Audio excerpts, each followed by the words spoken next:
Good morning बच्चों। बच्चों हम लोग डिस्कस कर रहे थे जो न्यूक्लियस चैप्टर था ट्वेल्थ पार्ट का जो न्यूक्लियस चैप्टर था उस चैप्टर के 2 लेक्चरर हमने डिस्कस कर चुके हैं, पढ़ा चुके हैं। एंड आज हम लोग डिस्कस करेंगे लेक्चर 3। चैप्टर का नाम जो है वो न्यूक्लियस। आज का जो कंटेंट होगा लेक्चर 3 में, इसका नाम होगा न्यूक्लियर साइज। तो न्यूक्लियर साइज के अंदर में हम लोग क्या क्या पढ़ेंगे, जो भी हमें पढ़ेंगे इससे बाहर जो होगा नीट IIT JEE में नहीं आएगा। स्कूल का जो होगा डेरिवेशन हमने कर लेंगे, ठीक है। 12th बोर्ड के लिए होगा, NEET and IIT JEE mains के लिए टॉपिक ही हो जाएगा। अब सवाल जो होता है हमें क्वेश्चन से, ये जो न्यूक्लियर साइज को जब हमें पढ़ेंगे तो किस तरीके से हम लोग न्यूक्लियर साइज पढ़ेंगे वो हमें देखेंगे। कैसे बेटे न्यूक्लियर साइज पढ़ेंगे ना। यहाँ जो न्यूक्लियर साइज होता है बेटा, जो न्यूक्लियर साइज को अगर हमें पढ़ना चाहेंगे इस टॉपिक को, तो न्यूक्लियर साइज जो होता है सबसे पहले देखो ना, न्यूक्लियर साइज ही क्या बोलता है। न्यूक्लियर साइज ना ये 2 टॉपिक के लिए बोलता है न्यूक्लियर साइज। पहला टॉपिक का नाम जो होता है nuclear volume. Nuclear size 2 topic के लिए रिप्रेजेंट करता है। पहला का नाम होता है न्यूक्लियर वॉल्यूम,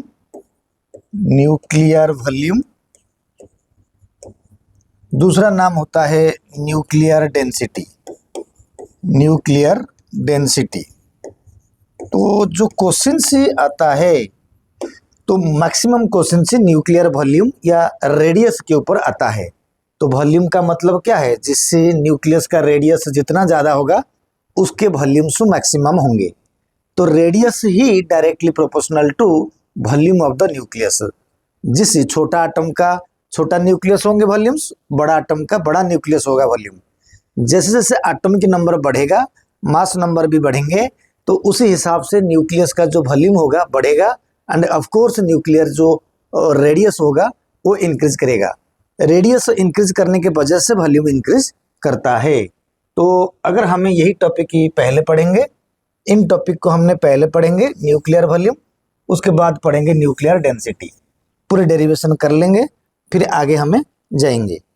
तो टॉपिक ही को मैंने एक नया पेज लेता हूं। अब इसका नाम मैं लिखता हूं न्यूक्लियर वॉल्यूम। ठीक है बच्चों, देखो इसमें से जो स्कूल के लिए जो टॉपिक आएगा, अब की बार में फिजिक्स के जो प्री बोर्ड वगैरह होगा उसके लिए जो क्वेश्चन से आएगा, डेरिवेशन आएगा, मैं दिखाता हूँ। तो न्यूक्लियर वॉल्यूम को हम सबसे पहले लिखेंगे, volume of the nucleus depends upon the radius of the nucleus.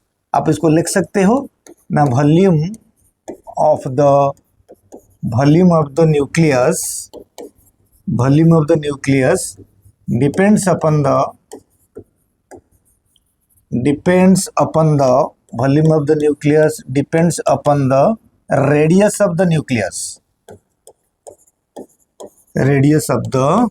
Nucleus. ये न्यूक्लियस के रेडियस के ऊपर डिपेंड करेगा। अगर रेडियस की बात आता है तो जरा हमें आटम एंड न्यूक्लियस का रेडियस को एक बार चेक कर लेंगे। कैसे चेक कर लेंगे, देखो मान लीजिए ये एक आटम होता है। अब इस आटम के अंदर में हमारे पास एक रेडियस क्या बोलते हैं कि न्यूक्लियस होता है। तो अगर ये होता है सेंटर, तो अगर मैं रेडियस ऑफ द न्यूक्लियस, ये जो रेडियस ऑफ द न्यूक्लियस होता है इसको मैंने ले रहा हूँ बड़ा आर।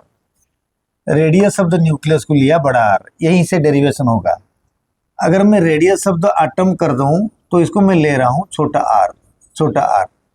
मैं क्लियर मेंशन कर लेता हूँ, ये जो आर होता है ना, आर आटम का रेडियस कितना होता है, कुछ ज़्यादा ही होता है, मतलब 10 to the power -10 मीटर होता है आटम का रेडियस। ध्यान देना, इस बात को याद रखने वाली बात है। लेकिन न्यूक्लियस का रेडियस जो होता है, न्यूक्लियस का जो रेडियस आर होता है वो कितना होता है, 10 to the power -15 मीटर। यानी आपका जो रेडियस ऑफ द न्यूक्लियस होता है ये छोटा होता है रेडियस ऑफ द आटम से। यानी न्यूक्लियस एकदम सेंटर के अंदर में, आटम के अंदर में है, तो न्यूक्लियस का रेडियस छोटा होता है, -15, यानी कम वैल्यू है। इट्स क्लियर दैट है कि जो आर वैल्यू होता है वो ग्रेटर देन होता है बड़ा आर। अगर पूछेंगे कि in which factor radius of the atom is greater than the radius of the nucleus. कितने फैक्टर, कितने गुना ज़्यादा है, तो कितने गुना ज़्यादा है, यानी अगर हम जब करेंगे इसका R/R, ये होता है रेडियस ऑफ द न्यूक्लियस। बड़ा R जो होता है रेडियस ऑफ द न्यूक्लियस, मैंने इधर से बता दिया। बड़ा R जो है रेडियस ऑफ द न्यूक्लियस, छोटा r जो है रेडियस ऑफ द एटम। तो एटम का रेडियस पक्का बड़ा होगा, तो R/R का रेडियस कितना रहेगा, ratio 10 to the power -10 divided by 10 to the power -15, this is equal to 10 to the power 5। इसका मतलब जो होता है radius of the atom is 1 lakh times, 1 lakh times he greater than the radius of the nucleus. इसका मतलब यही है, लिख लोगे radius of the atom is 1 lakh times he the radius of the nucleus. Atom की रेडियस न्यूक्लियस की रेडियस से ज़्यादा है, तो अगर जिसकी रेडियस ज़्यादा होगा तो उसकी वॉल्यूम ज़्यादा होगा। तो अभी हमें वही वॉल्यूम वाला कहानी टॉपिक पढ़ेंगे। कैसे वॉल्यूम वाला टॉपिक पढ़ेंगे, 10 to the power 5 मतलब 1 लाख। तो हमें यहाँ पर कहेंगे कि वॉल्यूम ऑफ द न्यूक्लियस, यानी वॉल्यूम ऑफ न्यूक्लियस, याद रखना वॉल्यूम ऑफ द न्यूक्लियस जो है ये क्या होता है ना, जैसे जैसे मास नंबर बढ़ेगा वॉल्यूम ऑफ द न्यूक्लियस वो बढ़ते जाएंगे। ठीक है, वॉल्यूम ऑफ द न्यूक्लियस जो होता है directly proportional to radius, volume of the radius is directly proportional to radius. चलो रेडियस को तो था ही, यानी वॉल्यूम बोले तो साइज मतलब हम रेडियस को समझते हैं, ये मतलब समझना है। तो फिर हमें कहेंगे कि ये जो वॉल्यूम ऑफ द रेडियस या वॉल्यूम ऑफ द न्यूक्लियस जो होता है, वॉल्यूम ऑफ न्यूक्लियस क्या होता है, ये directly proportional to mass number of the nucleus या मास नंबर ऑफ एटम,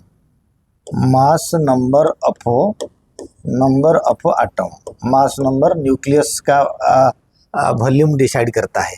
तो मास नंबर, ये दोनों में से हमें क्या देखेंगे, इन दोनों इक्वेशन से हमें इम्प्लाइज करके यही देखेंगे कि जो volume of the nucleus is directly proportional to, यानी radius of the nucleus is directly proportional to mass number.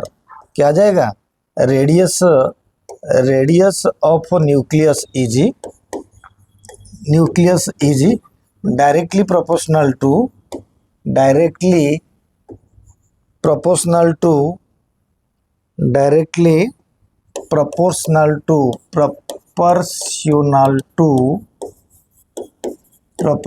To the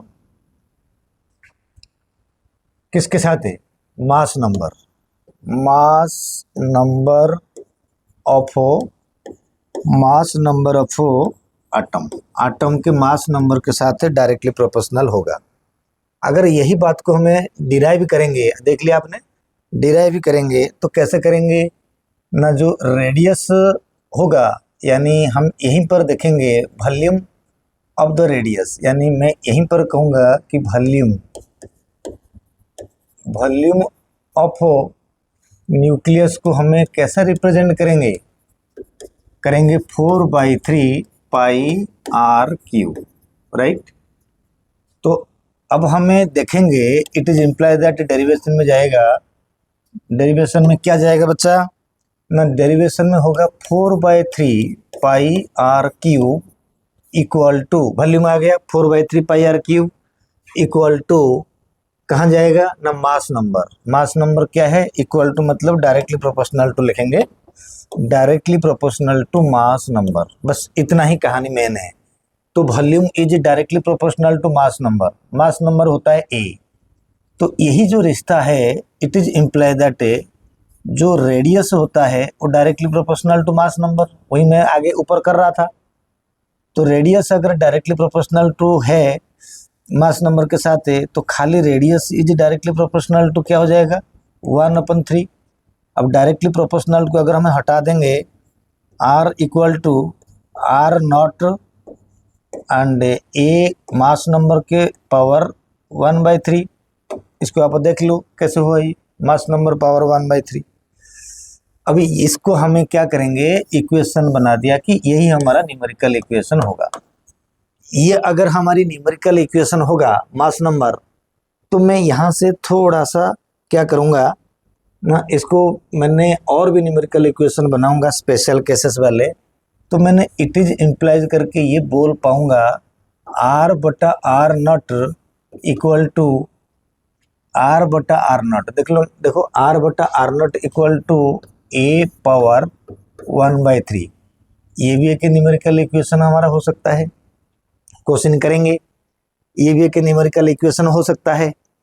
इसका मतलब ये कहता है, ये जो आर वैल्यू जो होता है ना, यहाँ पर मैं लिखता हूँ, ये जो आर वैल्यू होता है वो प्रोपोर्शनैलिटी कांस्टेंट, प्रोपोर्शनैलिटी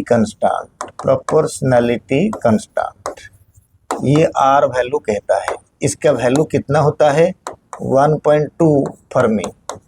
1.2 फर्मी होता है, फिक्स्ड होता है।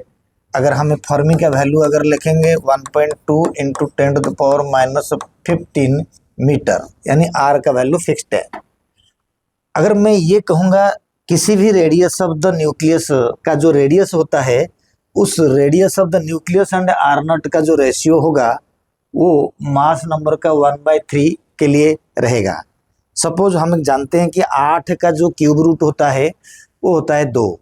तो अगर किसी का मास 8 ले लूँगा तो उसका रेडियस एंड प्रोपोर्शनैलिटी कांस्टेंट का वैल्यू जो होगा वो 2 आ जाएगा। तो इस तरीक़ा से क्वेश्चन से अगर बनेगा तो हम कर पाएंगे, इसको थोड़ा ध्यान रखना। ओके, अब हमें यही बात को दूसरे मीनिंग में अगर हमें करेंगे, मान लो इक्वेशन 1 से 2 इक्वेशन बना के मैं अगर डिवाइड कर दूंगा, इधर देखो, अगर मैं यही इक्वेशन को डिवाइड करूंगा, यही इक्वेशन को मैं डिवाइड करूंगा, let suppose R1 equal to R not A1 का पावर 1/3, फिर मैं कर दूंगा R2 equal to R not फिर A2 के पावर 1/3। जब ये दोनों इक्वेशन को हमें डिवाइड कर देंगे, यही दोनों कौन सा 1 2 3 करा, मान लो मैंने इसको 4 कर देता हूँ, सपोज 5 भी कर दिया, 4 5 को डिवाइड कर देंगे, डिवाइडिंग 4 एंड 5, दोबारा कहता हूँ डिवाइडिंग 4 एंड 5 पे अगर हम करेंगे R1 बटा R2 equal to R not cut जाएंगे तो A1 बटा A2 रहेगा, होल पावर 1/3 आएगा। जरा देखो ये मेन इक्वेशन है, क्या आ जाएगा, इससे न्यूमेरिकल हमें करेंगे जरूर। तो इक्वेशन नंबर 6 ये न्यूमेरिकल इक्वेशन होगा, इसको हमें न्यूमेरिकल इक्वेशन में पुट करेंगे। इससे हमें न्यूमेरिकल करेंगे, किस किस में न्यूमेरिकल करेंगे, हमने 2 नंबर इक्वेशन को न्यूमेरिकल करेंगे, 6 नंबर इक्वेशन के ऊपर हम लोग न्यूमेरिकल करेंगे। तो इस तरीका से आप ध्यान देना, R1 R2 का रेशियो A1 A2 के क्यूब रूट के साथ बराबर होता है। तो और तो कुछ है नहीं, बाकी जो डेरिवेशन वाली पार्ट जो होता है, हमें इस पार्ट को डेंसिटी डेरिवेशन के टाइम पे यूज करेंगे, ये वाला पार्ट को, क्योंकि R के जगह पे आर नॉट A पावर 1/3 को यूज करेंगे जब डेंसिटी कैलकुलेशन करेंगे। न्यूक्लियर साइज के हिसाब से डेंसिटी भी आता है, तो डेंसिटी के टाइम पे यूज करेंगे। अब मैंने क्या बताया ना, जो रेडियस होता है वो मास नंबर को डायरेक्टली प्रोपोर्शनल होता है 1/3 में। यानी इसका मतलब ये कहता है कि अगर मास नंबर 8 गुना बढ़ जाएगा तो रेडियस जो होगा कम से कम 2 गुना बढ़ेगा, ज़्यादा नहीं बढ़ पाएगा। रेडियस 2 गुना बढ़ेगा तो मास नंबर 8 गुना बढ़ना पड़ेगा, क्योंकि मास नंबर में क्यूब रूट लगा हुआ है। इस बात को समझना कि स्टेटमेंट कैसे होता है, ये बात को समझना स्टेटमेंट कैसे होता है। ओके, अब हमें यही बात, अगर हमें डेरिवेशन इस तरीके से कर लिया, R1 R2 को हमने समझ लिया, अब हमें इसके ऊपर कुछ है नहीं, क्वेश्चन करने की बाकी है। क्वेश्चन अभी थोड़ी देर के बाद करूँगा मैं। अब हम जाएंगे पढ़ने के लिए nuclear density. Let suppose nuclear density के पास चलते हैं। देख लो बेटे, न्यूक्लियर डेंसिटी क्या होता है ना, न्यूक्लियर डेंसिटी को न्यूमेरिकल इसके ऊपर वेरी रेयर होता है, मैं थ्योरी में न्यूमेरिकल करके ले लूँगा। न्यूक्लियर डेंसिटी आपको सिंपल बात में अगर बताया जाए, न्यूक्लियर डेंसिटी को डिनोट करेंगे रो के द्वारा। तो डेंसिटी का मतलब मास पर वॉल्यूम। तो अगर हमें ऐसे rho equal to density of the nucleus, rho equal to density of nucleus, done. तो फिर ये density of nucleus equal to mass of nucleus, mass of nucleus बटा volume of nucleus, mass of nucleus बटा volume of nucleus, बटा mass and volume of nucleus आया। अच्छा, तुमने कभी सुना होगा, छोटे बच्चे जब थे 9th क्लासेस में तब सुना होगा क्लोरीन का मास कितना है ना, 35.5 U, that is there average mass, that is there average mass. मैं कहूँगा एल्युमिनियम का मास कितना है ना, 27 U, this is there average mass, right. तो यही बात करने जा रहे हैं, मास ऑफ न्यूक्लियस का मतलब actually average mass into mass number. तो यहाँ पर हमें कहेंगे density equal to mass of the nucleus, मतलब mass number, average mass, average mass into mass number, average mass into mass number, ये होता है mass of the nucleus. Volume तो पता ही होगा, 4/3 पाई आर क्यू। ध्यान देने वाली बात है इसके अंदर में और क्या है ना, एवरेज मास को हमें कैसे रिप्रेजेंट करेंगे ना, डेंसिटी इक्वल टू अब हमारे पास आएगा एम होता है average mass into mass number divided by 4/3 pi R Q.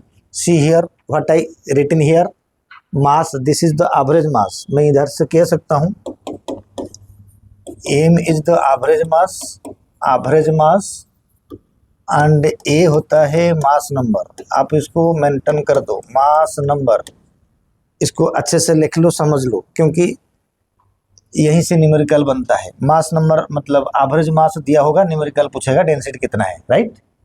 सिर्फ एक ही तरीका का न्यूमेरिकल होगा इसमें, बाकी स्टेटमेंट रहेंगे, मास ही दिया रहेगा। अब हमें इस बात को जब देखेंगे इससे कैसे रहेगा ना, डेंसिटी इक्वल टू मास, तो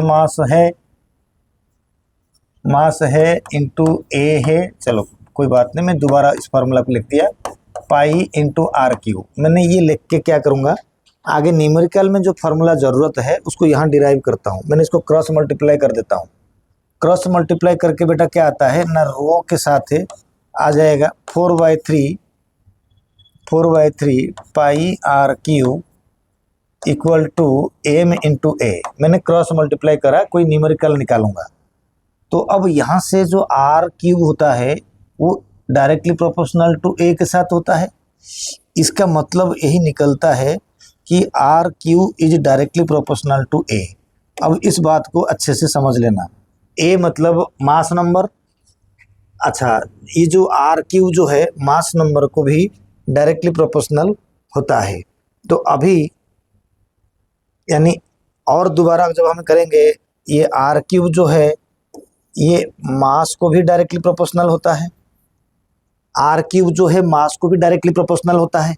तो ये मास नंबर जो दोनों के लिए डायरेक्टली प्रोपोर्शनल होता है, तो मैंने अभी यहीं पर A1/A2, इसका मतलब मैंने यही कह सकता हूँ, ये कह सकता हूँ कि R1/R2 इक्वल टू A1/A2 तभी होगा जब इसके ऊपर हमने पावर कर देंगे। लेकिन इसको जब हमें R1/R2 के साथ हमें वो कर देंगे A1/A2 करेंगे, तो ये जाके उसके ऊपर 1/3 हो जाएगा, राइट। सिमिलरली मास के साथ भी रिलेशन हम ले लेंगे, आर क्यू के साथ मास का रिलेशन। तो ये बात को याद रखना, न्यूमेरिकल में हमें इस प्रोसेस को यूज करेंगे, बड़ी इंपॉर्टेंट बात है। सोचना कि ये फार्मूला में न्यूमेरिकल होगा कैसे, फिर न्यूमेरिकल आ जाएगा। अभी मैं करता हूँ। तो अभी जैसे हमें ये बात तो हुए डेंसिटी, अभी मैं मेन डेंसिटी के पास जाऊँगा, डेरिवेशन कर रहा था मैं, तो इससे तो मैंने क्रॉस मल्टीप्लाई कर दिया। तो ये वाला डेरिवेशन पार्ट को मैं क्या करूँगा, ये वाला यहीं से मैंने दोबारा लाता हूँ।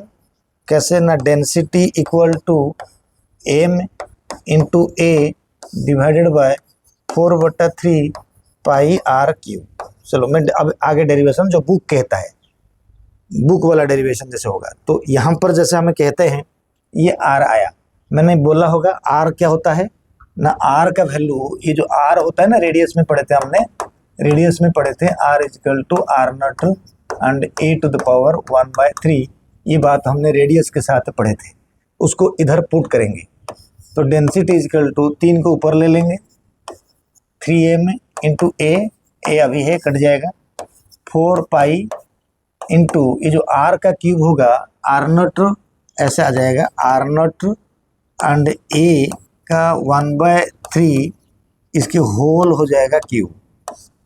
तो कहाँ से समझ आया इसमें से ना, 3m इंटू ए अपन 4 पाई, ये कट जाएंगे तो यानी आर नॉट ए बचेगा, 3 कट जाएगा तो ये दोनों भी कट जाएंगे। इट इज इम्प्लाई दैट हमारे पास डेंसिटी इजकल टू आएगा 3m upon 4 pi R not, ये फाइनल फार्मूला आ गया डेंसिटी का। न्यूमेरिकल इक्वेशन इसको हमें कर सकते हैं, थोड़ा थ्योरी होगा डेंसिटी के अंदर में। अब बेटा देखो जो मैंने लास्ट फार्मूला मेरा निकला density is equal to 3m upon 4 pi R naught, इसमें कहीं ना कहीं मास नंबर आपको दिख रहा है? नहीं दिख रहा है। इसका कहीं ना कहीं मास नंबर आपको नहीं दिख रहा है, इसका मतलब यही होता है मास नंबर नहीं है। इसका मतलब है ना, कोई भी आटम हो, आटम कोई सा भी हो, चाहे हाइड्रोजन हो, हीलियम हो, लिथियम हो, बेरिलियम हो, मैग्नीशियम हो, कैल्शियम, नाइट्रोजन, फास्फोरस, कोई सा भी एलिमेंट हो, उनका जो न्यूक्लियर डेंसिटी सेम होंगे, इनकी मास के साथ कोई रिलेशन नहीं है। आप स्टेटमेंट को जरा लिखिए कि ये जो डेंसिटी होता है, डेंसिटी के साथ मास का कोई रिलेशन नहीं है, यानी nuclear density is same for all atoms. Calculation करेंगे, वैल्यू कितना है बताएंगे, लेकिन ये जो भी डेंसिटी होगा मास को डिपेंड नहीं करता है, इंडिपेंडेंट ऑफ द मास। आपको मेन पॉइंट एक लाइन याद रख लो कि न्यूक्लियर डेंसिटी किसी भी एटम का हो सेम है, एंड उसका वैल्यू मैं अभी कैलकुलेट करके बताऊंगा। Okay, nuclear density is independent of mass number, 3 बार लिखा, अगर दोबारा लिखोगे it is imply that nuclear density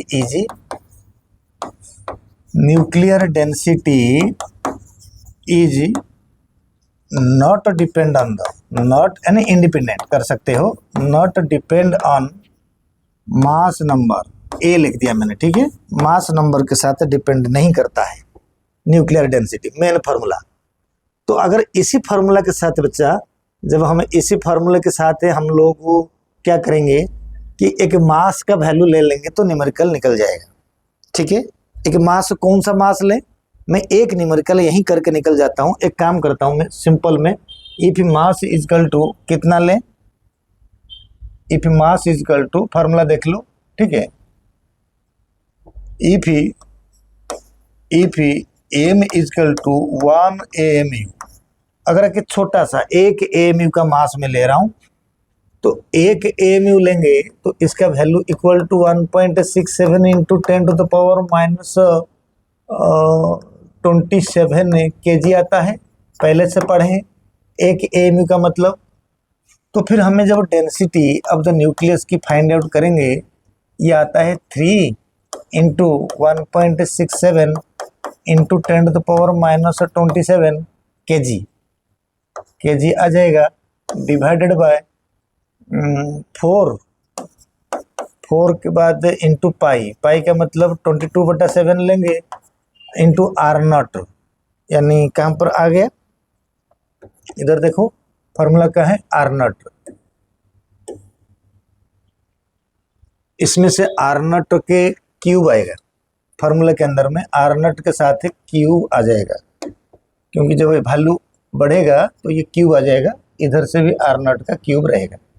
ठीक है, अब ये वैल्यू हमें यूज करेंगे, फार्मूले में क्यूब था क्योंकि उसमें से यूज हुआ था, तो 22/7 आ गया। 22/7 आने के बाद तो हम कहेंगे आर नॉट का क्यूब, आर नॉट कितना होता है बेटा, आर नॉट होता है 1.2 into 10 to the power -15 metre के क्यूब। इनको जब हमें सॉल्व करेंगे धीरे धीरे कैसे हो जाएगा, रेडियस ऑफ द न्यूक्लियस, सही है ये। तो डेंसिटी ऑफ द न्यूक्लियस आ गया 3 इंटू 1.67, ये 7 3 जा कुछ भी पुट कर देंगे, 7 3 21, 1 2, तो टोटल 16 3 जा 48, 2 50, मान लीजिए हम ऐसे करेंगे 50, 5 पॉइंट आ जाएगा, 5.01 के आसपास आया, into 10⁻⁻27 divided by 4 into 3.142 into ये आ जाएगा 1.44, 12 का नहीं क्यूब आ रहा है, इसका कोई बात नहीं, मैंने इसमें से बना देता हूँ, जितना भी आएगा। फिर हमें 1.6 के आसपास अगर ले भी लेते हैं, इंटू 10⁻⁻45, 15 15 30 15 45, राइट। इनको हमने सॉल्व कर दिया। अब इन सब को सॉल्व और एक बार करने के बाद रेडियस ऑफ द न्यूक्लियस आके बैठेगा, कितना बैठेगा ना, ये आ जाएगा 2.3 इंटू 10⁻17, ये ऊपर जाएगा, ये आ जाएगा 17, कितना हो जाएगा 17 kg मीटर क्यूब, या kg पर मीटर, या kg metre -3, kg metre cube कर सकते हैं। तो ये वाला वैल्यू जो हो गया डेंसिटी ऑफ द न्यूक्लियस आया। एंड ये जो डेंसिटी है बच्चों, ये डेंसिटी हर न्यूक्लियस का सेम है, सारे न्यूक्लियस का डेंसिटी सेम होंगे, इतना ही होंगे, कितना होंगे, इनको सॉल्व करने से यही आएगा 2.3 into 10⁻17 kg metre cube, kg पर मीटर क्यूब, यानी kg पावर -3 आ गया मीटर में। तो सवाल यही है कि ये जो डेंसिटी ऑफ द न्यूक्लियस है, ये किसी भी एटम का यही वैल्यू है, चेंज नहीं होगा। तो जब हमें कंपैरिजन करेंगे, इनका कंक्लूजन निकालेंगे और कंपैरिजन करेंगे, तो ये हमें एक रेडियस ऑफ द, या जो density of the ordinary matter, matter मतलब मैं एटम की बात करता हूँ, मैटर मतलब एटम की बात करता हूँ, मैंने इसमें से 3 कंक्लूजन ड्रॉ कर दूंगा। इन डेंसिटी से हमारी 3 कंक्लूजन आएगा, ठीक है। 3 कंक्लूजन कैसे आएगा बच्चा, इस डेंसिटी से हमारे 3 कंक्लूजन आएंगे। तो हम क्या कंक्लूजन में पहुंचा उसको हमें देखेंगे। सबसे पहला कंक्लूजन होता है कि density of all the element is same irrespective of mass number. लिखो इस बात को, density of all the element are same irrespective of the mass number. पहला पॉइंट मैंने बोल दिया, यानी डेंसिटी सबका सेम होगा, ये कोड वर्ड रहेगा, डेंसिटी सबका डेंसिटी सेम होंगे, सबके डेंसिटी सेम होंगे बच्चे, डेंसिटी सबके सेम होंगे, irrespective of the atom density are same. Okay, second point क्या होता है 2 नंबर पॉइंट में, 2 नंबर पॉइंट में जो डेंसिटी सेम होता है, ये जो डेंसिटी होता है ऑर्डिनरी मैटर मतलब एटम, यानी एटम का डेंसिटी से न्यूक्लियर डेंसिटी बहुत ज़्यादा है, बहुत ज़्यादा है। कैसे, मैं आप ज़रा देखो इधर से, मैं बनाया एक एटम, फिर बनाया एक न्यूक्लियस। अब न्यूक्लियस के अंदर में प्रोटॉन न्यूट्रॉन भरे हुए, छोटे से जगह पे प्रोटॉन न्यूट्रॉन भरे हुए हैं, छोटे से जगह पे प्रोटॉन न्यूट्रॉन भरे हुए हैं, तो इनका डेंसिटी एकदम भरा हुआ है, हाई डेंसिटी। बाकी इलेक्ट्रॉन जो होंगे वो ऑर्बिट में हो या ऑर्बिटल में हो, वो पता नहीं, दुनिया में बाद में कुछ और निकलेगा कि वो इलेक्ट्रॉन कैसे घूम रहे हैं, लेकिन जैसे भी घूम रहे हैं घूमने दो। लेकिन एटम का ये सारे स्पेस होता है, ये खाली खाली स्पेस है, यानी ये इतना डेंसिटी नहीं है जितना डेंसिटी न्यूक्लियस का है। तो कंक्लूजन कहता है कि एक ऑर्डिनरी मैटर, मान लो वाटर लेते हैं, उनका डेंसिटी कितना होता है, डेंसिटी ऑफ वाटर, यानी ऑर्डिनरी मैटर का हो, किसी एटम का हो, एटम का डेंसिटी कितना होता है ना, 1 इंटू 10⁻³ kg पर मीटर क्यूब, बहुत कम है, 1000। वो कितना है, वो जो है तो 10⁻17 में जा रहा है, 17 kg पर मीटर क्यूब। तो अगर हमें रेशियो निकाल देंगे डेंसिटी ऑफ द न्यूक्लियस बटा डेंसिटी ऑफ वाटर या ऑर्डिनरी मैटर कोई सा भी होगा, तो वैल्यू आ जाएगा 2.3 इंटू 10⁻14, डिवाइड करने से आ जाएगा। इतना आ जाएगा, रेशियो का मतलब यूनिट रहता नहीं है, तो फिर ये आ जाएगा इतना वैल्यू। मेरा ये कंक्लूजन था 2 नंबर पॉइंट में, ऑर्डिनरी मैटर का जो डेंसिटी होगा वो बहुत कम है, इतना कम है कि उनका रेशियो आ जाएगा 2 × 10⁻14 यानी 2.3 × 10⁻14। ऑर्डिनरी मैटर का बहुत कम है, न्यूक्लियर डेंसिटी बहुत ज़्यादा है। इसका प्रूफ जो होगा आपने इस डायग्राम से देख सकते हो, न्यूक्लियस के अंदर में भरा भरा है, आटम के अंदर में बहुत सारे स्पेस है। इसका कंक्लूजन नंबर 2 ये कहता है, जरूर ये कंक्लूजन नंबर 2 कहता है कि ये न्यूक्लियर डेंसिटी बहुत ज़्यादा होने की वजह से it act as a black whole.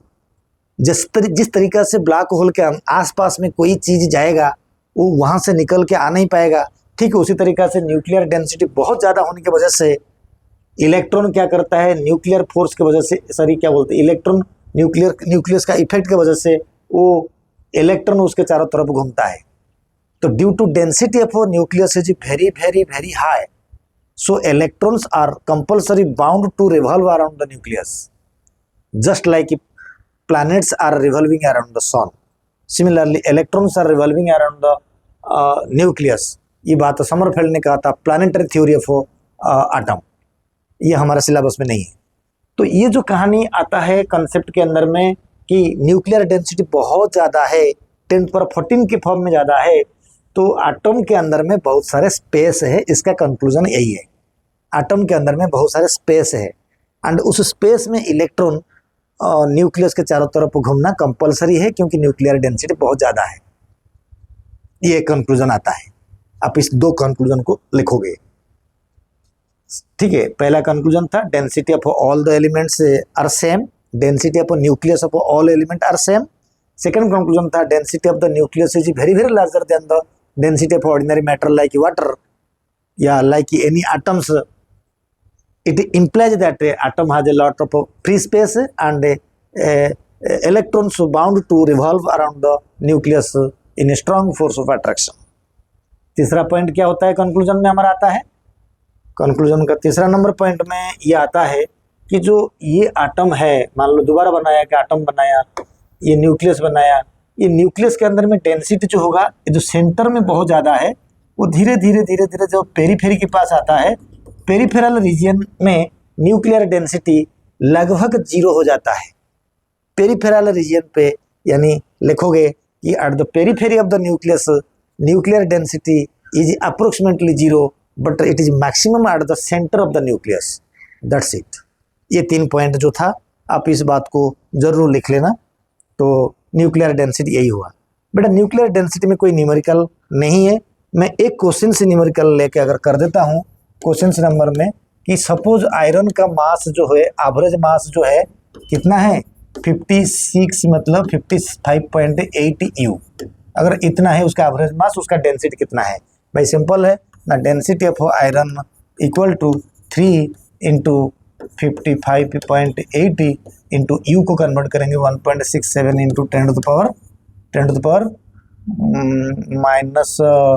10⁻27 divided by 4 × 3.142 into R0 का वैल्यू 1.2 × 10⁻15 के क्यूब। तो तुमने देखो एक्स्ट्रा कौन सा ऐड हो गया, जो हमारा डेरिवेशन में 55.8 ऐड हो गया, 55.8 एक्स्ट्रा मल्टीप्लाई इसके अंदर में हुआ है, राइट। पहले जो मैंने डेरिवेशन कर करके ले रहा था इसके अंदर देख लो, मैं अगर डेरिवेशन कर रहा था, पहले डेरिवेशन जब मैं कर रहा था तो मैंने एक AMU लेके डेरिवेशन करा था, तो अब मैं ले रहा हूँ 55.8 AMU। पहले एक लिया था, इतना था केजी, 55.8 AMU ले लिया तो 55.8 एक्स्ट्रा मल्टीप्लाई हो गया किसके अंदर में, आंसर में। तो यही आंसर के साथ 55.8 मल्टीप्लाई हो जाएगा, कितना आंसर आ जाएगा लगभग। इसके आंसर को सॉल्व करने के बाद लगभग आंसर आ जाएगा density of iron equal to 3, ये सब मिल माल के आ जाएगा करीब करीब 166.5 के आसपास आएगा इंटू 10⁻17 kg/m³। यही होगा आयरन का डेंसिटी। आप देख लो, अगर 2.3 इंटू 55.8 का आंसर जितना होगा ये आंसर उतना ही होगा, आप चेक कर सकते हो। तो बड़े सिंपल है, कैलकुलेशन भी सिंपल है, पावर तो सॉल्व होके ऊपर चला जाएगा, प्लस माइनस हो जाएगा, बड़े आराम से सॉल्व हो जाएगा, कोई दिक्कत नहीं होगा। ठीक है, ये छोटा छोटा मल्टीप्लाई, बाकी ये पावर ऊपर चला जाएगा, 45 ऊपर जाएगा, 27 से कैंसिल होके पॉजिटिव में आ जाएगा 17। तो इस तरीका से हम लोग क्या करते हैं ना, डेंसिटी को फाइंड करते हैं। 3m था formula, 3m and 4 pi r0 का क्यूब था, है ना, डेरिवेशन में क्यूब लगाया नहीं था, अब लगा दिया। तो इस तरीका से हम लोगों ने क्या कर देते हैं ना, डेंसिटी के बारे में पूरा कर लिया एंड सीख लिया डेंसिटी का क्या मतलब है। अब जाएंगे न्यूमेरिकल के पास है। बच्चा न्यूमेरिकल डेंसिटी के ऊपर नहीं है, अब हमें रिपीट करते हैं कि हम जाएंगे ये 5 न्यूमेरिकल करेंगे, रेडियस के ऊपर 5 न्यूमेरिकल करेंगे। बच्चा कैसे होगा ये 5 न्यूमेरिकल, ये फिर रेडियस ऑफ द न्यूक्लियस बहुत इंपॉर्टेंट है। आप ये 5 न्यूमेरिकल कर दोगे आपको सब आ जाएगा। सबसे पहले if radius of the nucleus is 36 into 10⁻16 metre, name this nuclide, उस न्यूक्लाइड का नाम बताओ, उस न्यूक्लाइड का नाम बताओ जिस न्यूक्लाइड के अंदर में जिस न्यूक्लाइड में जो रेडियस होता है 36 इंटू 10⁻16 मीटर। क्वेश्चन से दूसरे बुक्स में आपको मिलेगा नहीं, क्वेश्चन को मैं कंपोज किया है। तो सबसे पहले हमें एक नंबर क्वेश्चन के पास जाते हैं। बेटा क्वेश्चन नंबर 1 में ये कहा, आंसर नंबर 1 अगर करता हूँ मैं, आंसर नंबर 1 में मैं करता हूँ कि रेडियस ऑफ द न्यूक्लियस कितना दे दिया, 36 इंटू 10⁻16 मीटर। एक आटम आपके पास दिया गया है, बोला कि उसका रेडियस, न्यूक्लियस का रेडियस, उस आटम का जो न्यूक्लियस का रेडियस है, मैं डायग्राम में देखा जाता हूँ, डायग्राम में देखा जाता हूँ। तो ये जो रेडियस है, इस रेडियस दे दिया गया है 36 इंटू 10⁻16 मीटर। बताओ ये आटम कौन है? तुम कहोगे ऐसे कैसे, रेडियस से हमें आटम पता कर लेंगे, इतना याद रखना पड़ेगा? नहीं, फिजिक्स के कंसेप्ट कहता है।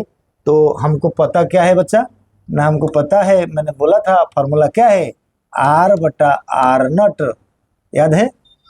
हमको पता है R/R0 जो होता है,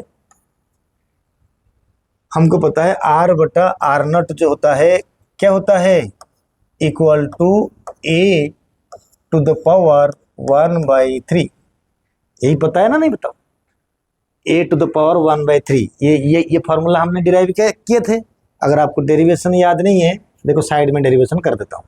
क्या कैसे होता है ना, 4/3 pi R³ is directly proportional to A, यानी R³ is directly proportional to A, यानी R³ इजिकल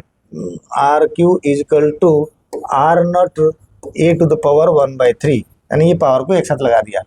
तो जब मैंने जब निकाल दूंगा R बटा, अभी ये कुछ नहीं होगा, ये वाला पार्ट हटा दिया मैंने, डेरिवेशन में R/R0 equal to A to the power 1/3, ये फार्मूला हमने डिराइव किए थे, ये आपको पता होना चाहिए। तो R/R0 इक्वल टू इतना है, बटा R कितना दिया गया है ना, 36 into 10 to the power -16 metre. R0 कितना होता है बेटा ना, 1.2 into 10 to the power -15 metre. Metre में रख लेंगे, फर्मी होता है ना, ये कि प्रोपोर्शनली कांस्टेंट होता है। अच्छा, इक्वल टू कितना होता है ना, हमें कहेंगे ये होता है आपके A टू द पावर 1/3। अब मुझे पता नहीं A क्या है बेटा, A पता करूंगा तभी ये आटम का क्या है, मुझे सारे मास नंबर पता है, तो मैं कौन सा आटम है पता कर लूंगा। इनको जब सॉल्व करेंगे थोड़ी देर के लिए क्या हो जाएगा, देख लो, मैंने 15 के रेशियो में उसको लाना पड़ेगा, है ना। जब वो 15 के रेशियो में लाएंगे, 3.6 into 10 to the power -15 metre कर दिया, ये 1.2 into 10 to the power -15 metre कर दिया। अब ये 15 कट जाएगा, equal to A to the power 1/3 आ जाएगा। अब बेटा 3.6 बटा 1/2, यानी ये आ जाएगा 3। देख लो ये कितना आ गया, 3.6 बटा 1/2, ये तो कट जाएंगे, ये तो कट जाएंगे 15, ये 3 equal to A to the power 1/3। अब जरा सा देखो कहानी कहाँ जा रहा है ना, जब हमें कहेंगे 3 का पावर 3 कर देंगे तो वो A हो जाएगा it is imply that atomic mass जो है कौन है ये 27 आ गया। अब बताओ 27 किसका एटॉमिक मास होता है? एल्युमिनियम का होता है। आपने केमिस्ट्री सुना होगा, एल्युमिनियम के अंदर में 13 अंडे 27 एटॉमिक मास होता है। तो ये क्वेश्चन को कंपोज मैंने करा था, मैंने ऐसे कंपोज करा था कि किसी का एक मास आ जाए तो फिर हमें न्यूक्लियाइड बता देंगे। अगर हमें पीछे जाएंगे, समझ आ गया होगा, फार्मूला वही था, मैंने डेरिवेशन भी दोबारा कर दिया, तो फार्मूला पुट करके आंसर निकाल दिया। तो अब देखो क्वेश्चन से बोला नेम द न्यूक्लाइड, ये न्यूक्लाइड का नाम बताओ। तो इस नाम कौन सा नाम आ गया न्यूक्लाइड का नाम? एल्युमिनियम, एल्युमिनियम 27 आ गया न्यूक्लाइड का नाम। अंडरस्टैंड? पहला क्वेश्चन समझा, फार्मूला के ऊपर बनाया था। क्वेश्चन नंबर 2 बहुत अच्छा क्वेश्चन है। The stable nucleus that has a radius 1/5 of the californium 250 is, कौन सा वो स्टेबल न्यूक्लियस है? कौन सा है? कौन सा वो स्टेबल न्यूक्लियस है जिसका रेडियस कैलिफोर्नियम का रेडियस से 1/5 होगा? कैलिफोर्नियम का रेडियस जितना होगा उसको 5 डिवाइड कर देंगे, जितना होगा वो कौन सा रेडियस होगा? कैलिफोर्नियम का मास दिया हुआ है। वैसे दो तो फॉर्मूला है, रेडियस के साथ मास नंबर, रेडियस के साथ मास नंबर, बाद में हम वॉल्यूम चेक कर लेंगे या वेलोसिटी चेक कर लेंगे। अब देखो क्या होता है कहानी इसके अंदर में। The stable nucleus that has radius 1/5 of the californium. तो हमें क्या करेंगे, इधर जाएंगे क्वेश्चन के साथ और बढ़ाएंगे क्वेश्चन को। क्वेश्चन क्या करेंगे? The stable nucleus which radius is 1/5 of the californium 250, californium 250। तो थोड़ा बहुत आपको मैं समझा रहा हूँ, ये कैलिफोर्नियम होता है, ये कैलिफोर्नियम 250 होता है। बेटा कैलिफोर्नियम जो होता है इसको ऐसे भी लिखते हैं, कैलिफोर्नियम CFA 250। ये कैलिफोर्नियम जो होता है ये कैलिफोर्निया के कंट्री के हिसाब से नाम दिया गया है। कैलिफोर्नियम का मोलर मास 250 होता है। तो ये कैलिफोर्नियम आर्टिफिशियली भी बनाया जाता है, ये रेडियो एक्टिव भी है। बेटा ये बोला कि ऐसा कौन सा स्टेबल न्यूक्लियस है जिसका रेडियस इसकी रेडियस से 1/5 है, यानी इसकी रेडियस में 5 डिवाइड कर देंगे वो स्टेबल न्यूक्लियस आ जाएगा, उसका रेडियस आ जाएगा। मैं आपको समझा रहा हूँ बेटा, R1 is the radius of the stable nucleus, radius of stable nucleus. फिर कहूँगा R2, बड़ा लिखते हैं, बड़ा होता है R1, ये R1 ये R2। R2 is the radius of californium. Done? Californium का मास 250 है। तो हमें तुरंत अगर इसको देखेंगे, इन्होंने क्वेश्चन बोला क्या ना, R1 equal to 1/5 of the R2, यही बोला ना? नहीं, क्वेश्चन के हिसाब से the radius of the stable nucleus is 1/5 of the radius of the californium 250, यही बोला। यानी कैलिफोर्नियम का रेडियस अगर R2 है तो उसका divide by 5 equal to R1 है। ओके, यानी ये छोटा है ये बड़ा है। तो अगर इस रेशियो में बेटा अगर मैं कर दूंगा R1 बटा R2 तो क्या हो जाएगा? अगर मैं इधर कर दूंगा R1 बाय R2 तो आपके पास क्या आएगा? 1 बटा यानी R1 बटा R2 equal to 1/5, equal to 1/5 आ जाएगा। तो ये जो R1 बाय R2 होता है ना बेटा, देख लो मैंने क्या कर दिया, R1 बटा R2 क्या हो रहा है बेटा? R1 बटा R2 कर देंगे तो 1/5 आ रहा है। R1 बटा R2 तो 1/5 आ रहा है। लेकिन मैं अगर कह दूंगा R2 बटा R1 1 बटा 1.5 इक्वल टू 5 आएगा, तो मुझे ये चाहिए R2 बटा R1 इक्वल टू 5। ठीक है, इक्वेशन यही था। लेकिन जब मैं बताऊंगा कि फॉर्मूला मेरे पास क्या था, याद है मैंने फॉर्मूला आपको डिराइव करके रखा था, R2 बटा R1 क्या फॉर्मूला हो जाएगा? R2 बटा R1 में फॉर्मूला क्या हो जाएगा बच्चा ना, बराबर है ना A2 बटा A1 के 1/3। बोलो होगा ना नहीं होगा? A2 बटा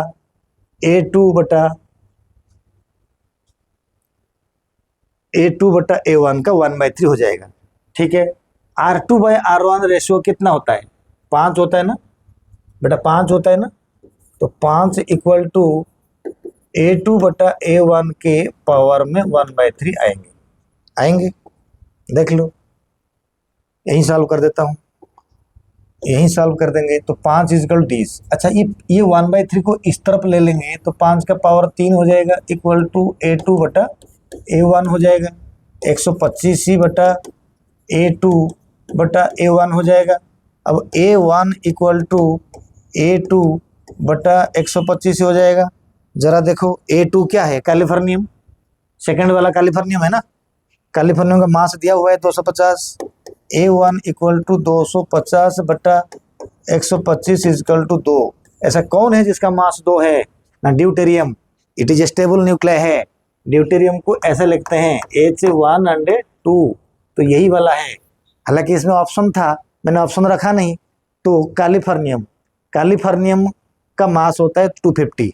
थोड़ा सा अगर आप इसको देखोगे क्वेश्चन को कैसे सॉल्व करा मैंने, दोबारा देख सकते हो, आप देख सकते हो, दोबारा देखो क्या होता है ना। Radius of the stable nucleus होता है, R1 होता है radius of the stable nucleus, R2 radius of californium. तो R1 1/5 ऑफ R2, तो R2/R1 5 है, तो R2/R1 तो पुट कर दिया, A2/A1 का पावर आ जाएगा 1/3। फॉर्मूला पढ़ा था हमने। तो यानी कुछ नहीं है, रेडियस एंड एटॉमिक मास के ऊपर रिलेशन है, उसके ऊपर क्वेश्चन होता है, एकदम चुटकी से क्वेश्चन से हो रहा है। नेक्स्ट क्वेश्चन में हम जाएंगे, आ गया होगा। मैं अगर इसके ऊपर क्वेश्चन से और भी बना दूंगा, 1/3 ratio of the something, 1/3 ratio of the something में, तो क्वेश्चन से बहुत कुछ बन जाएगा, बना भी हुआ है। शायद मैंने इसको खुद ही कंपोज कर दिया होगा 1/3 को चेंज करके, राइट। क्वेश्चन नंबर 3 बहुत बढ़िया क्वेश्चन होता है। ये 2 क्वेश्चन से एक जैसा क्वेश्चन होता है। अच्छा बताओ, question number 3 and question number 4। Question number 4 बेटा, क्वेश्चन नंबर 3, 4 को मैं चाहूंगा तो 10 सेकंड में सॉल्व कर सकता हूं। मैं पहले आपको 10 सेकंड में सॉल्व करने वाला सिखाऊंगा, उसके बाद कैलकुलेशन तरीके से सॉल्व कराऊंगा, राइट। जरा सीखो इधर से। A nucleus is disintegrate into, 3 number question यही है। अच्छा, ये दोनों सेम है, ये वाला सेम नहीं है, दूसरा है। ये क्वेश्चन सी दूसरा है, यानी हमारा ये जो क्वेश्चन सी नहीं है, ये दूसरा क्वेश्चन है, 3 नंबर है। 4, 5 सेम है, वो करेंगे बाद में। ये कोई दूसरा क्वेश्चन है। A nucleus is disintegrate into 2 nuclear part which have their velocity 729:1। Actually books में कुछ और क्वेश्चन था, वेलोसिटी का रेशियो था 2:1, मैंने बदल दिया 729:1 करा, वो आंसर आ रहा है। कोई और आंसर रखना चाह रहा था, मैंने कंपोजिशन ऑफ द क्वेश्चन को खुद लिया। कहीं पर क्वेश्चन से अगर आप गूगल में सर्च कर दोगे तो सेम लैंग्वेज के साथ वेलोसिटी रेशियो 2:1 में आपको क्वेश्चन मिल जाएगा, जिसका आंसर होगा 1:2 मिल जाएगा। उसको मैंने बदल दिया, ये रखा। अब जो रखा, A nucleus is disintegrate into 2 nuclear part, उनकी वेलोसिटी रेशियो जो 729:1, यानी हम कैसे इसको करेंगे, कोई बात नहीं, इसी से हमने काम करते हैं। एक पेज ले लिया, देख लो क्वेश्चन कैसे करूंगा ना। एक न्यूक्लियस है, ये टूटा, ये जब टूटेगा एक छोटा न्यूक्लियस बना, एक बड़ा न्यूक्लियस भी बना, यानी छोटा बड़ा करके 2 बने, यानी ये एक ओरिजिनल न्यूक्लियस है, ये ओरिजिनल न्यूक्लियस है, ये होता है पार्ट ऑफ द न्यूक्लियस। एक न्यूक्लियस से टूट के, न्यूक्लियस मतलब ये एक्चुअल न्यूक्लियस है, हमें पूरे न्यूक्लियाइड को लेते हैं। एक न्यूक्लियस टूट के 2 न्यूक्लियस में कन्वर्ट हो गया, 2 न्यूक्लाई में कन्वर्ट हो गया, जिसमें से इस न्यूक्लियस का मास क्या हो जाएगा, m होगा, इसका वेलोसिटी v1 होगा, इसका रेडियस r1 होगा, इसका मास m2 होगा, वेलोसिटी v2 होगा, रेडियस r2 होगा। डन। क्वेश्चन में गिवन है कि इनकी वेलोसिटी का जो रेशियो है v1 बटा v2 इक्वल टू 729:1, या ऐसे आएगा कि 729:1 के बजाय ऐसे लिखा हुआ है 729/1, ऐसे भी हो सकता है। 729/1 रेशियो में है।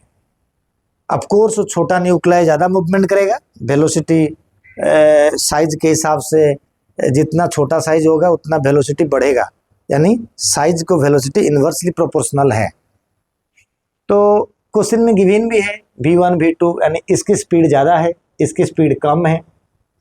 तो क्वेश्चन से बोला है, क्वेश्चन के अंदर में क्या बोल दिया, क्वेश्चन के अंदर में बोल दिया कि अगर A nucleus disintegrate into two nuclear part which of their velocity जितना, the ratio of their nuclear size will be, the ratio of their nuclear size. तो न्यूक्लियर साइज क्या होता है, रेडियस होता है। न्यूक्लियर साइज रेडियस ही होता है, volume ही होता है, डेंसिटी के बारे में और कोई क्वेश्चन नहीं है। तो न्यूक्लियर साइज मतलब यहाँ पर आ गया रेडियस। तो the ratio of their nuclear, ratio मतलब v1/v2 अगर इतना है, ratio of their nuclear sizes. तो क्वेश्चन को स्टार्ट कैसे करेंगे, रिलेशन हमने क्या सुना था उसको चेक करेंगे।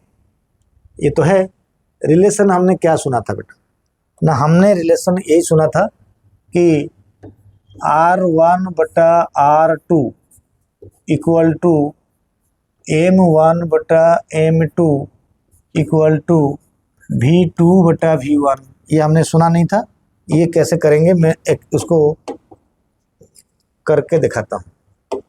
पहले इतना हमने सुना था और हमने यही सुना था कि R1/R2 इक्वल टू A1/A2 के 1/3, ये भी हमने सुने थे। लेकिन अब जब मैंने कंजर्वेशन ऑफ मास के फॉर्मूला से वेलोसिटी को इन्वर्सली प्रोपोर्शनल दिखाऊंगा, कैसे दिखाऊंगा बेटा, मैं कहूँगा M1V1 equal to M2V2, law of conservation of mass कहता है। तो उस रिश्ते में M1/M2 इक्वल टू V2/V1 आ रहा है ना, देख लो जरा। M1/M2 को मैंने V2/V1 में कर दूंगा, यानी मेरे पास कंक्लूजन फार्मूला ये आ रहा है कि R1/R2 equal to M1/M2 equal to V2/V1 equal to A1/A2 के 1/3। जरा देखो पूरे फार्मूला को, ये हमारे पास से कंसेप्ट होके आया हुआ है। तो यही कंसेप्ट को जब हमें डिस्कस करेंगे तो क्वेश्चन के अंदर में हमारा क्या पूछा, रेडियस तो पूछा, वेलोसिटी दिया हुआ है बच्चा, रेडियस पूछा, वेलोसिटी दिया हुआ है। तो वेलोसिटी रेशियो को हम लोग किस तरीक़ा से करेंगे, V2 के साथ रिश्ता में देख लो। हमें क्वेश्चन के पास एक बार जाएंगे, ये है वेलोसिटी रेशियो 729/1, 729/1 में वेलोसिटी रेशियो दिया हुआ है पहले से, V1/V2 यानी बच्चा गिवन है, V1/V2 के रेशियो गिवन है हमारे पास है।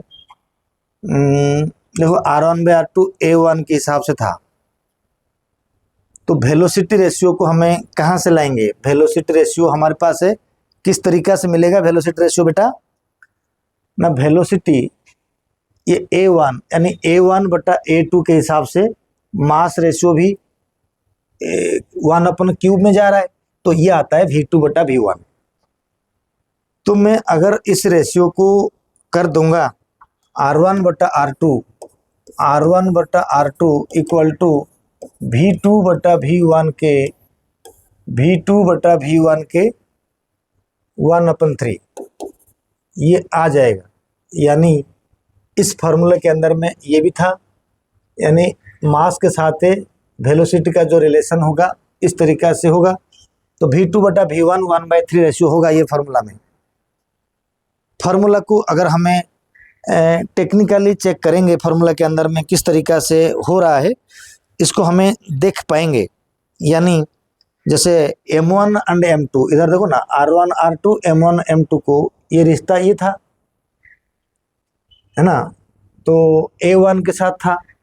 तो इसके मतलब जब हमें उसका देखेंगे कि जो वेलोसिटी रेशियो होता है R1/R2 के क्यूब में चला जाता है, यानी R1/R2 जब हमें निकाल देंगे वो V2/V1 के बिल्कुल सही है, 1/3 के पास जाएगा। ध्यान देना बेटा, फार्मूला ये तो R1 बटा R2 जब हमें निकालेंगे, R1 बटा R2 जब हमें निकालेंगे, V2 कितना है 729 बटा 1 के अंडर क्यूब। तो it is employee that R1 बटा R2 के पास जब जाएंगे, इसका नाम हो जाएगा ये 9 बटा 1, आंसर हो जाएगा 9:1। तो ये आंसर हो जाएंगे। आप ये रिलेशन को याद रख लेना, V2 बटा V1 का पावर 1/3 होगा उस रिश्ते से।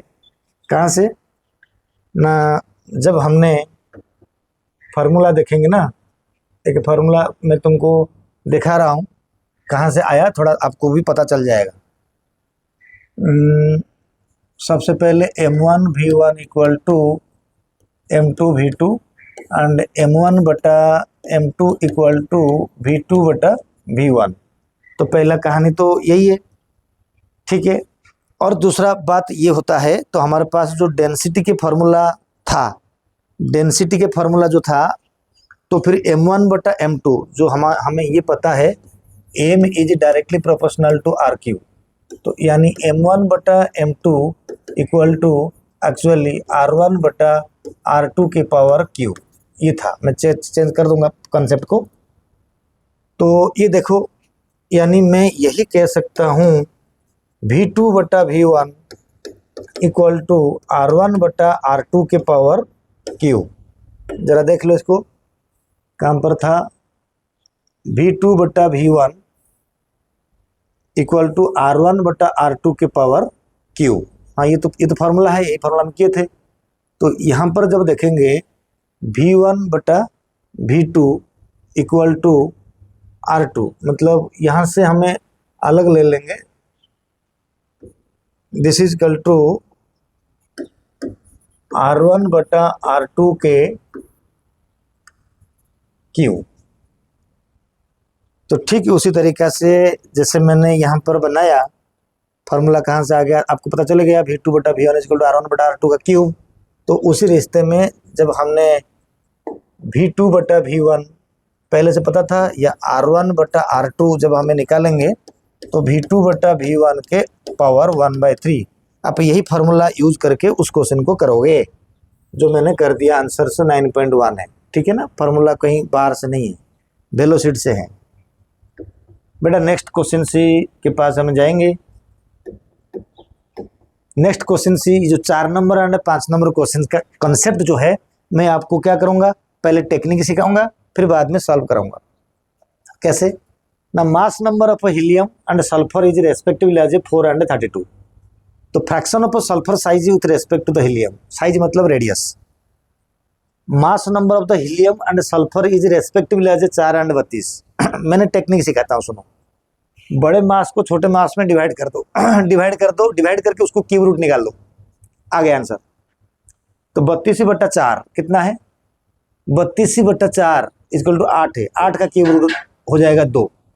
तो यानी मास number of helium and sulphur 4 and 32 है, तो सल्फर का जो रेडियस होगा हीलियम का रेडियस से 2 गुना ज़्यादा होगा। इसका यही मतलब है। देखो शॉर्टकट कितना हो गया, बड़े मास में छोटे मास को डिवाइड करके जो आंसर आएगा उसका क्यूब रूट निकाल दो, 32/4 इक्वल टू 8 है, 8 का क्यूब रूट 2, आंसर हो गया 2। देखो ये क्वेश्चन देखो, mass number of helium and radioactive isotope of fermium are respectively as 4 and 256। Fraction of fermium with respect to helium, size, fraction of fermium size, ये जो लिखा गया फर्मियम लाइज हो गया, ये फर्मियम जो है ना साइज, यही ये फर्मियम साइज है।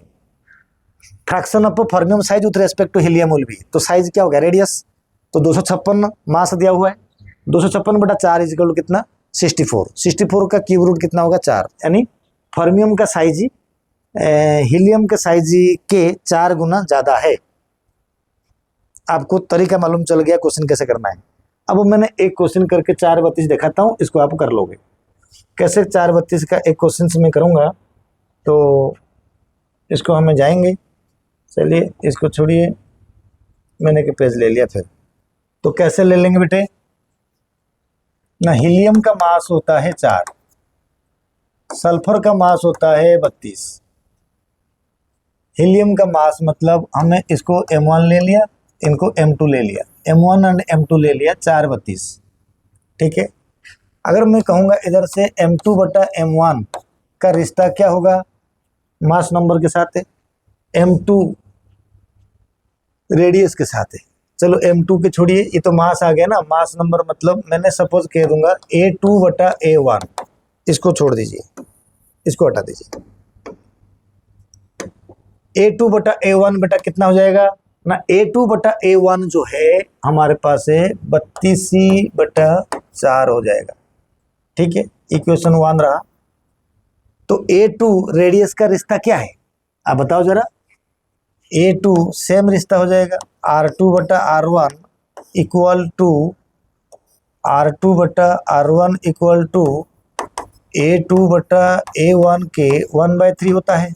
ये रिश्ता कितनी बार हमें डिराइव कर चुके हैं। तो फिर A2 बटा A1 यानी R2 बटा R1 इक्वल टू A2 बटा A1, यही तो है ना। मैंने क्या बोला, बड़े को छोटे में डिवाइड करके क्यूब रूट निकाल दो, कॉन्सेप्ट इतना था ना। तो बड़ा इतना कितना है ना 32/4 का क्यूब रूट, कितना आंसर आ जाएगा 8 का क्यूब रूट, कितना आंसर आ जाएगा 2, दैट्स इट।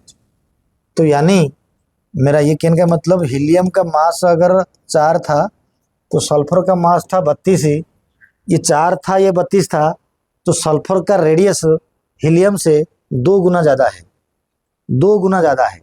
कैसे ना 32/4, देखो A2 बटा A1 32/4 उसके cube root, that's it, this is equal to.